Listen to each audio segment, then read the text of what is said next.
Halo semuanya, jumpa lagi dengan saya Marisa. Kali ini kita berada di modul 4 untuk course IT for Business. Nah, pada modul ini kalian akan belajar mengenai bisnis model dan bagaimana cara membuat bisnis model Canvas. Jadi nanti akan ada tahapan-tahapan yang akan saya jelaskan pada video ini.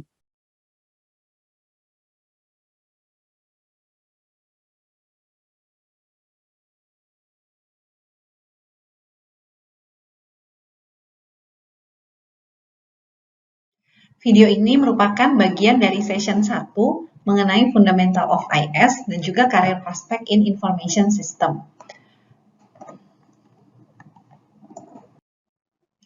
Section goal-nya masih masuk ke dalam section goal Fundamental of IS, namun di sini kita lebih menekankan bagaimana cara membuat bisnis model Canvas.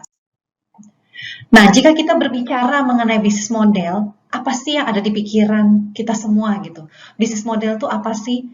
Bisnis model atau model bisnis adalah sesuatu yang membuat kita bisa mengetahui bahwa bisnis ini mau dibawa kemana.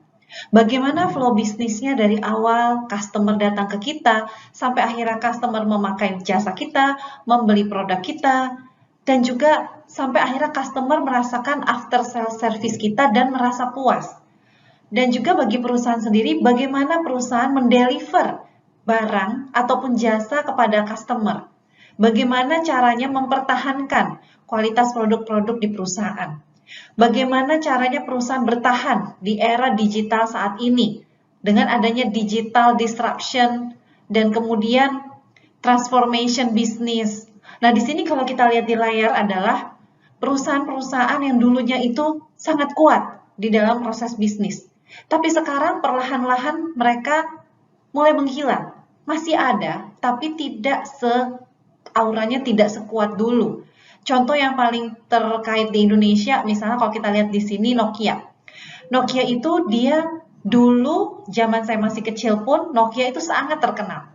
Semua handphone kita menggunakan Nokia. Nokia connecting people, ya seperti itu. Jadi zaman dulu tuh sangat happening sekali. Nah, sehingga ketika ada teknologi yang masuk dan dari perusahaannya kurang bisa beradaptasi, mungkin mereka merasa bahwa teknologi ini nggak apa-apa, kita stuck to the proses kita aja. Ternyata itu tidak bisa. Jadi kita harus mengetahuinya. Apa alasannya? Kenapa fail dengan bisnis model mereka? Apakah bisnis model mereka kurang bagus? Enggak juga. Bisnis model mereka sudah bagus. Hanya mereka kurang mengadaptasi teknologi yang ada, atau mungkin mereka mengadaptasi tapi tidak sempurna. Jadi, kalau di layar kita sekarang ini adalah perusahaan-perusahaan yang hadir di era inovasi. Yang paling sering kita gunakan setiap hari tentunya Google. Saya percaya Anda yang melihat video ini pasti pernah menggunakan Google dalam kehidupan sehari-hari. Mulai dari bangku kuliah, TK, SD pun mereka sudah bisa menggunakan Google untuk mencari apapun yang kita mau. Kemudian Salesforce. Nah, Salesforce ini digunakan oleh perusahaan-perusahaan, biasanya paling banyak digunakan untuk software customer relationship management. Jadi gambarannya dia bisa mendeteksi customer mana yang potensial berdasarkan transaksi mereka yang ada di platform online, yang ada di store, connect semua ke dalam sistem si CRM ini. Nah, Salesforce ini merek yang paling banyak digunakan.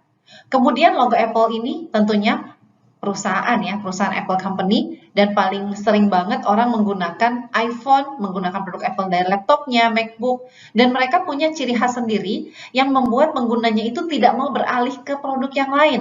Ya.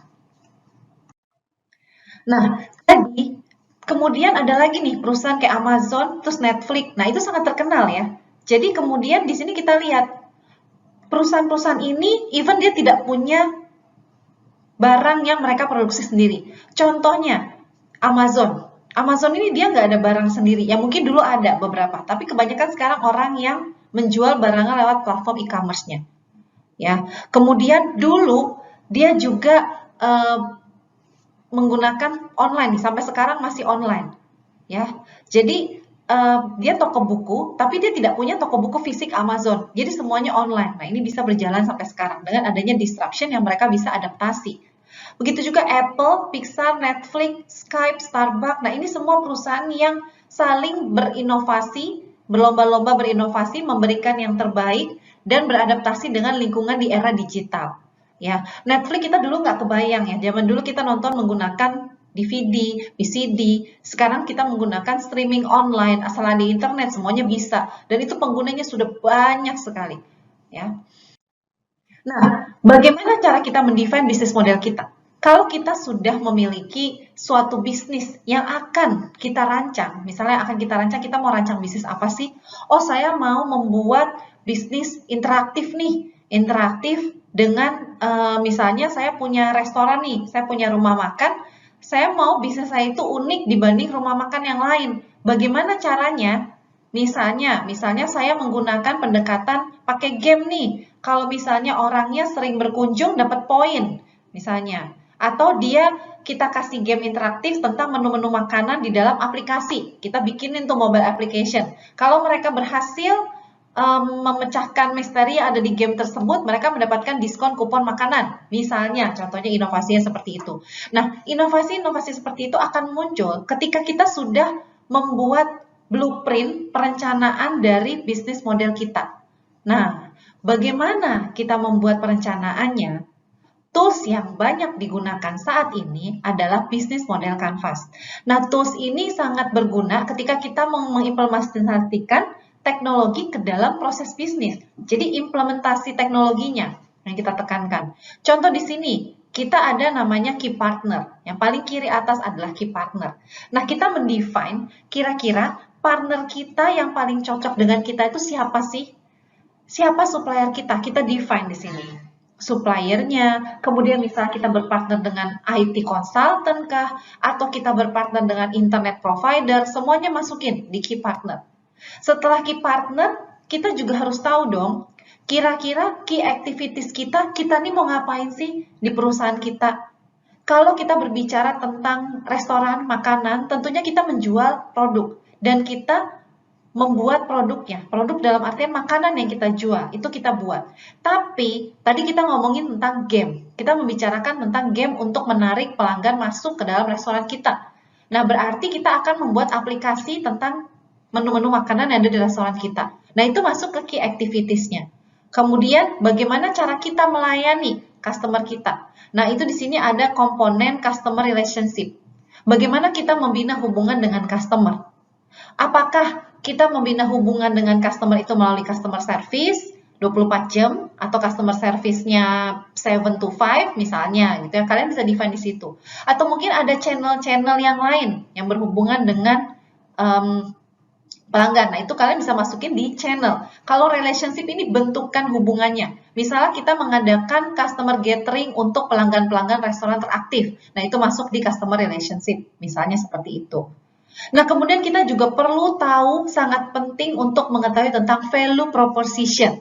Value proposition di sini adalah apa yang membedakan kita dengan pesaing kita. Jadi, ibaratnya keunggulan kompetitif kita tuh apa sih? Oh, kita tuh the best restoran nih. Dengan adanya gamification, kita pakai game di restoran kita dan membuat orang menarik. Kita punya aplikasi sendiri yang berbeda dengan restoran lain, misalnya. Contoh bisnis restoran tadi. Nah, tapi jangan lupa, kita juga harus mendefine customer segment kita. Jadi kita bilang kita pakai game, apakah cocok untuk orang-orang yang sudah berumur misalnya?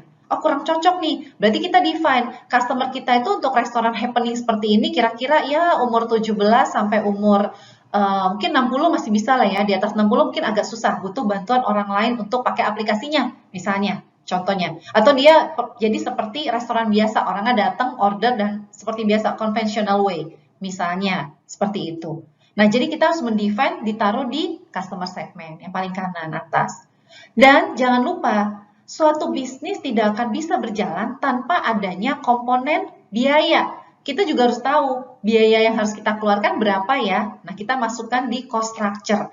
Jadi ini satu bisnis model di kesatuan. Selain itu, siapa yang menjalankan bisnis ini? Dan kita butuh resource apa aja sih? Masuk ke key resources. Kira-kira seperti itu.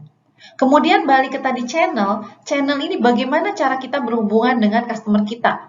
Misalnya, kalau tadi customer relationship kita ngomongin bagaimana cara kita membangun relasi, ya kita bilang, oh bisa via customer service, bisa via komen sosial media misalnya. Tapi di channel ini adalah caranya.